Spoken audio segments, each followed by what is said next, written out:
Donc je vais pas le télécharger moi encore parce que encore une fois je l'ai sur mon ordinateur. Donc je vais aller directement sur le fichier WordPress qu'on vient de dézipper. Voilà. Et là regardez, il y a un fichier qui s'appelle wconfig sample. Donc celui-là on va faire un copy et on va faire un coller. Voilà. Et là on va changer son nom. On va le changer en wp-config simplement. Voilà. Et donc on va l'ouvrir avec WordPress, avec votre Notepad++. D'accord. Et on va descendre un tout petit peu. Et regardez, vous pouvez voir des valeurs en vert. Ok, donc je vais vous dire exactement quoi changer ici. Donc sur ces valeurs en vert. Hop. Ok, donc on va retourner sur MySQL Database. D'accord, ça c'est ce qu'on a ouvert dans la première partie. Et vous pouvez rappeler du nom de cette base de données. D'accord, donc le nom de la base de données, on va la mettre ici. Voilà. Ensuite, ici nous donne le nom de MySQL hostname. Donc ça va être le même que l'username. Ah, username, excusez-moi, c'est juste ici. Voilà, MySQL username, c'est celui-là qu'il faut prendre. Et on va le mettre ici, database username, on le met ici. Voilà. Ensuite, le mot de passe, encore une fois, notre mot de passe, on va le retrouver sur le email qu'ils nous ont envoyé au début. D'accord.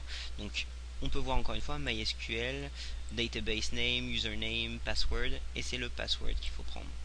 On prend le password et on le met ici. Voilà. On revient encore une fois sur notre hébergeur. Et regardez, ils disent l'adresse d'hébergement MySQL. D'accord, donc c'est celui-là. Normalement, pour un hébergement payant, on n'a pas besoin de changer ça. Mais pour cet hébergement gratuit, on va devoir le changer. Et c'est ici, MySQL hostname. Et on va le changer ici. Une fois que c'est fait, on peut juste sauvegarder ce fichier. Donc voilà, c'est sauvegardé. Donc voilà, on a fait les changements nécessaires à notre site WordPress. Donc ce que je vais faire maintenant, c'est juste... Hop,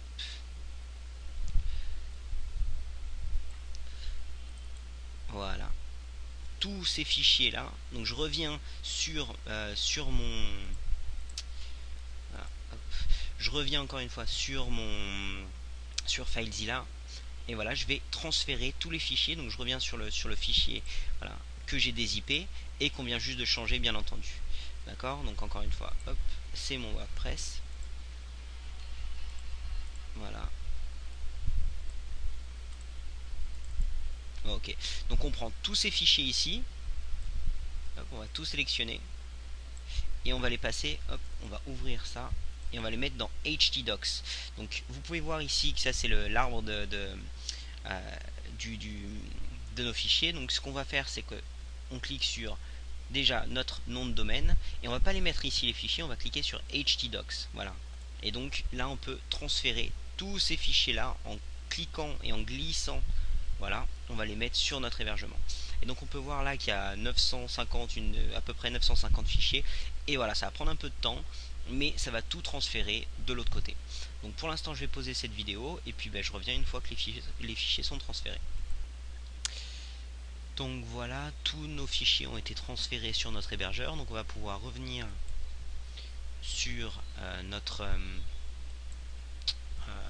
fenêtre internet et on va taper notre adresse qu'on vient de créer. Créer mon site internet test.co.cc et vous allez cliquer là-dessus. Et donc ça va nous amener normalement dans une toute petite seconde, tant que ça charge, mon site internet, dans une toute petite seconde, ça va nous amener sur la page de connexion de WordPress.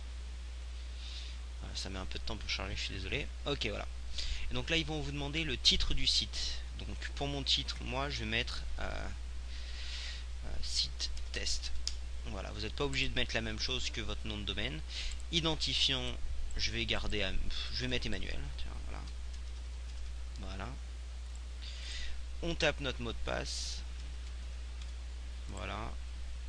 c'est un site test, hein, donc je fais pas quelque chose d'extrême, mais vous voulez changer l'identifiant de admin en autre chose, c'est mieux pour la sécurité. Et pareil pour un mot de passe conséquent, quoi, enfin pas moyen, vous essayez d'avoir un mot de passe fort.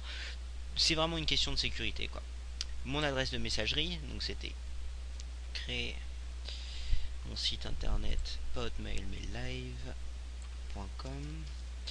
Ok, autoriser mon site à apparaître dans les moteurs de recherche comme Google et Technocratie. Donc pour l'instant, moi je l'enlève. De toute façon, ça n'apparaîtra pas parce que c'est en .co.cc. Et installer WordPress. Voilà. Et voilà, c'est fait. Et donc là, on peut cliquer sur se connecter. C'est aussi simple que ça, vraiment. Et donc voilà, Emmanuel, mon mot de passe est ici. Je peux cliquer sur se souvenir de moi. Hop, je me connecte. Et ça va normalement nous amener directement sur notre tableau de bord de notre site. Voilà. Et donc on est sur le tableau de bord du site. Et voilà, le site est en place. Donc ça c'est le côté admin du site, d'accord? C'est pas ce que les gens vont voir quand ils vont se connecter à votre page, à votre site internet. Pour aller sur le site internet, on va cliquer ici, aller sur le site. Voilà. Et donc vous allez pouvoir voir, oups, excusez-moi. Voilà. Et vous allez pouvoir voir la tête de votre site pour l'instant. Et donc ça c'est un site de base, c'est le site basique avant quoi que ce soit, avant qu'on ait changé quoi que ce soit. Donc le site a déjà l'air sympa, je veux dire, j'ai vu pire, hein. Donc voilà, je vais faire une vidéo maintenant pour expliquer un petit peu les bases, de ce site WordPress. Et ensuite, bah, écoutez, à travers tous nos tutoriels, etc., on va pouvoir changer totalement le site, quoi. Il n'aura plus du tout l'air de ça. Ok, donc on va passer maintenant aux bases de WordPress.